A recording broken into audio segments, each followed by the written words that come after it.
it's your girl May, and today is day 4 of the Skillshare series. Or is it day 5? Actually, it's day 5. Hey there, hey, it's your girl May, and today is day 5 of the Skillshare 30-day series.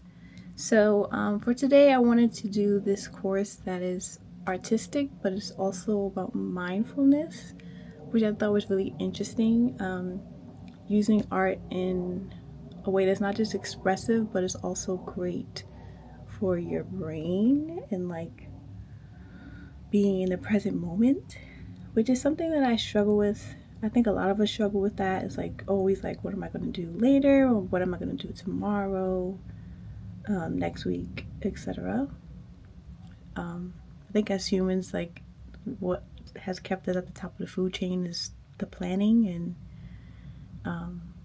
always like, okay, like let's do this and this and that and this, do this and this.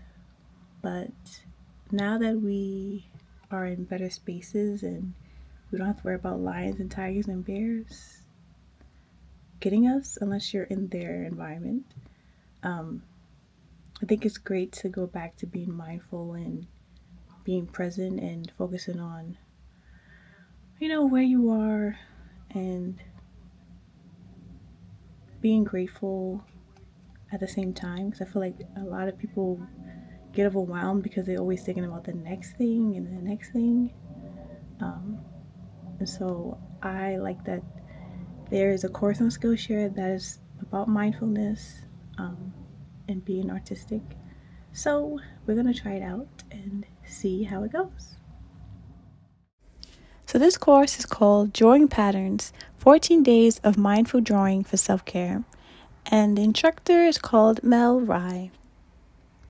So Mel is a professional illustrator, and she noticed that as she is doing illustrations for work, she was starting to feel really down, and what has helped her is to start to do little doodles and being mindful, because I guess it gets hard when your job is to draw things for other people, and this is a way for her to draw for herself and to get back into being mindful and making it a daily practice. So she likes to do small little doodles in her journal, something very simple.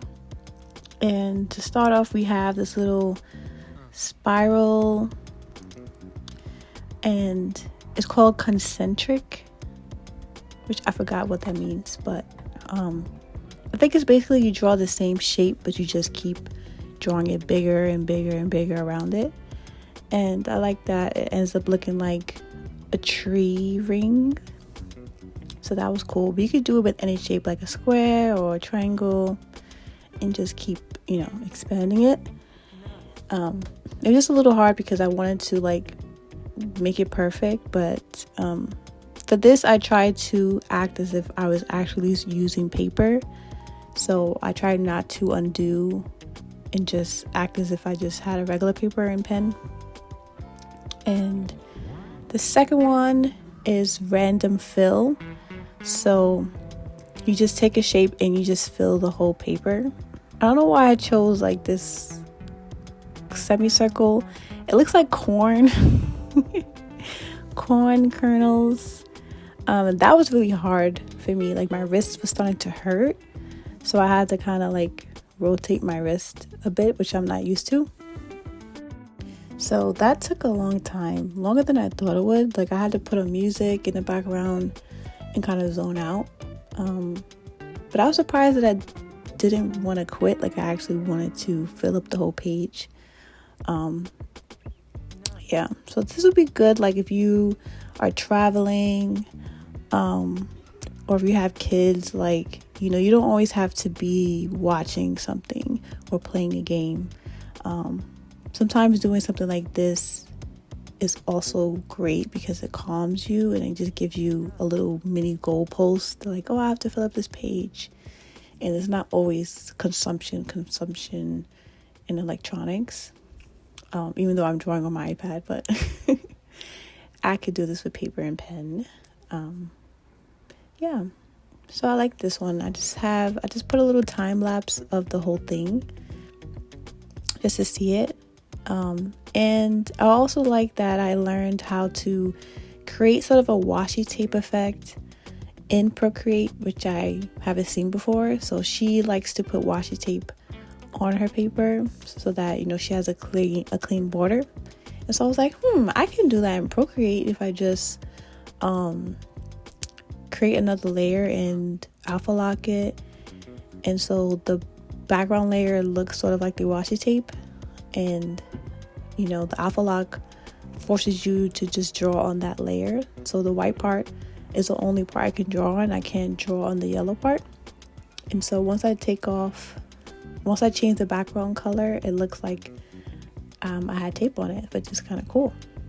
This one is called Uniform Fill, where you fill up the page with like a shape that's the same size and everything straight across. So I like this one. It's very simple, and I just got into like a very repetitive wrist movement with the squiggly.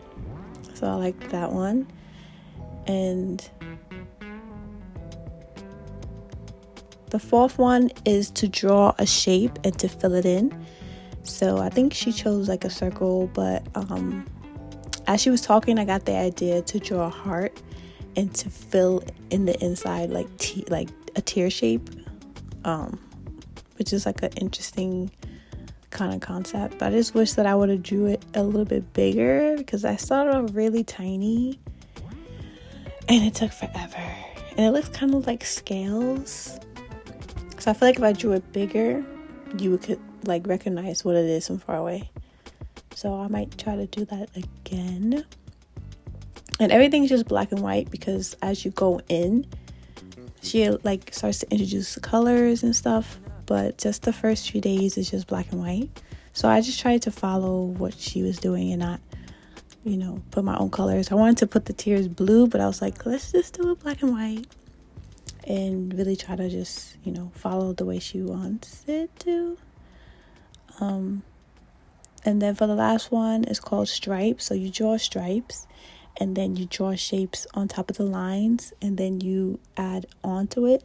So I added like some little triangles going across the lines, and then I have like these little tiny crosshatch kind of lines, which took forever. Yeah. And then she also filled in some of her triangles, so I also did that, but I kind of did it in an inverted way than she did. So yeah, it was really relaxing up until I had to do the crosshatch and do the fill, because it was like 2 extra steps on top of the first one.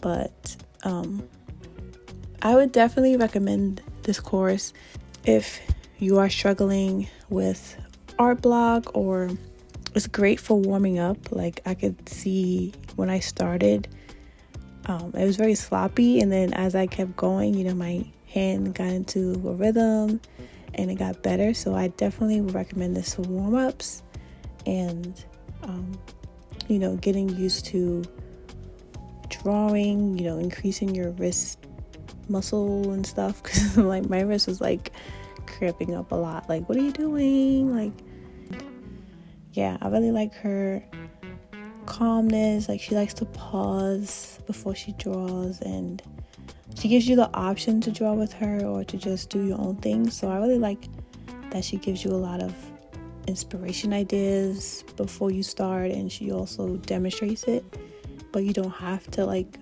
you know, follow what she's doing. You know, it's very open-ended. So I really like that. And I think I might go back and finish all of the days on my own, because I really liked it. So let me know what you guys think in the comments below. Thank you so much for watching. Let me know down in the comments below what are your thoughts, and I will see you in the next one. Bye!